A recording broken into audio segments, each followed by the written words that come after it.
So Daniel Dubois defeats Kevin Johnson on a 10-round unanimous decision.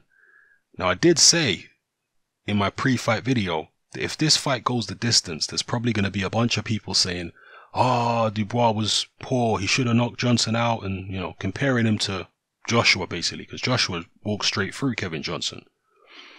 And I said before the fight that it's unfair to be criticizing Daniel Dubois for going the distance in this fight, if this fight goes the distance.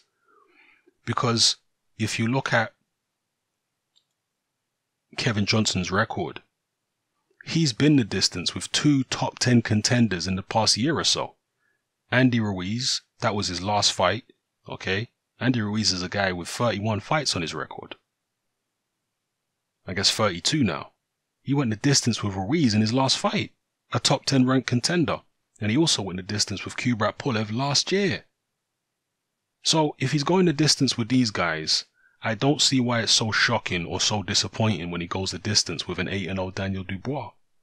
Alright, Dubois is 9-0 now, but 8-0 going into the Johnson fight. I don't see why that's so disappointing and why it's such a black mark against Daniel Dubois' name.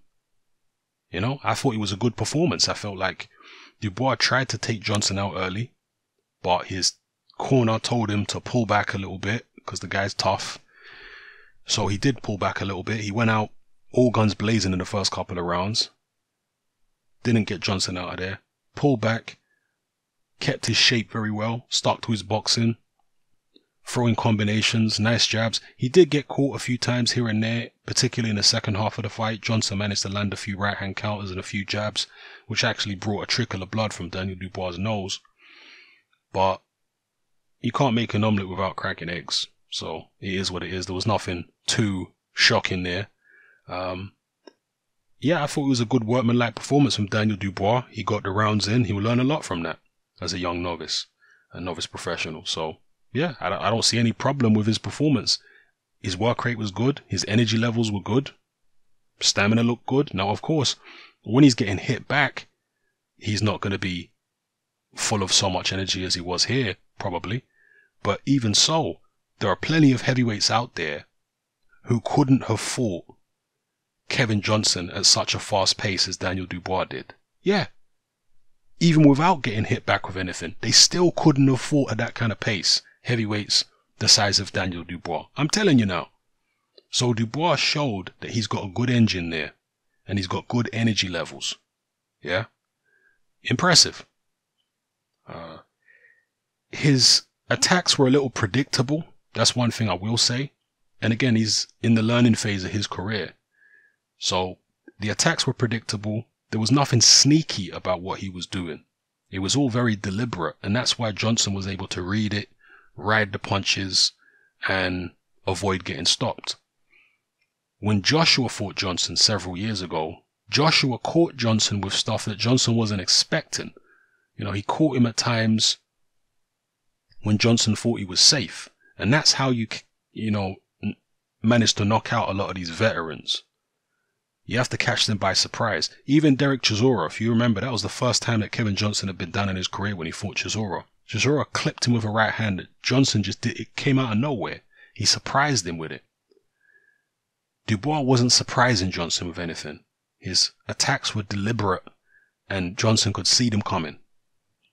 And that's why, or one of the reasons why he wasn't able to drop the guy, wasn't able to stop him. You know, but it's a learning process.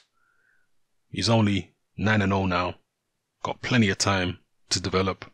And look, I was somewhat of a skeptic earlier on in Daniel Dubois' career, and I'm still not completely sold on him, but his last 2 performances have told me a lot more about him. The Tom Little performance showed me that he can hold it together mentally when an opponent is being antagonistic.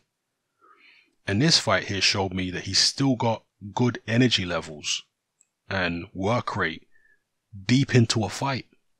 Again, he's not taking much back, but there are plenty of heavyweights in the same situation where they're not taking much back who would be knackered if they were throwing as many punches as Daniel Dubois was throwing. And he wasn't throwing pity-patty punches, he was throwing real shots. So I thought it was a good performance, you know. So no shame in an 8-0 guy going the distance with Kevin Johnson when Johnson's coming off a 10-round fight against Ruiz, and the year before a 12-round fight against Pulev. There's no shame in it. It's perfectly fine. So yeah, you got the rounds in. Good performance by Daniel Dubois, and he'll continue to improve. So drop your comments in the comment section below. Let me know how you felt about Daniel Dubois' performance.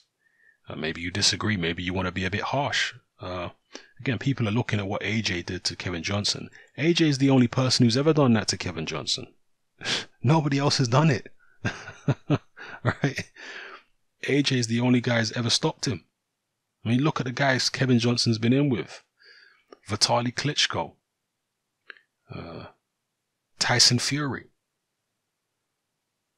Christian Hamade, Derek Chisora, Manuel Charr, Joshua, Pulev, Andy. He's been in with all these big names, and only one of them has ever managed to stop him. And not only has only one of them ever managed to stop him, but he's the only person who really came close to stopping him. You know, Joshua stopped him, but Joshua was the only person who ever did anything remotely close to that to him. Chisora dropped him, but apart from that one moment where he was dropped, he was never in any danger of getting stopped against Chisora. Was never in any danger of getting stopped against Fury or Klitschko or any of these guys.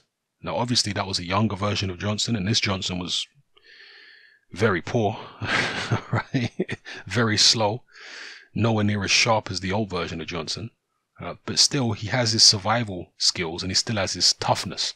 And Johnson went in there to survive. He didn't go in there to win the fight.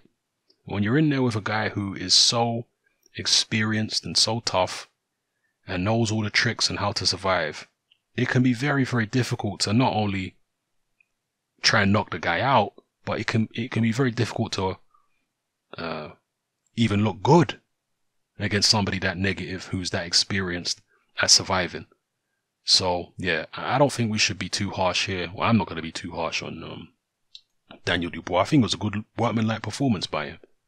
You know, Anthony Joshua, when he fought Kevin Johnson, how many fights had Joshua had at that point? Let's see.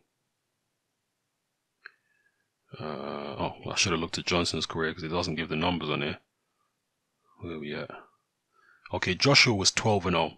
So Joshua had a few more fights as a professional than Daniel Dubois. I remember, it was only a couple fights ago when Daniel Dubois fought Dorian Darch, and people were saying that he did a better job on Dorian Darch than Joshua did. Oh, he's doing better at this stage than Joshua was doing.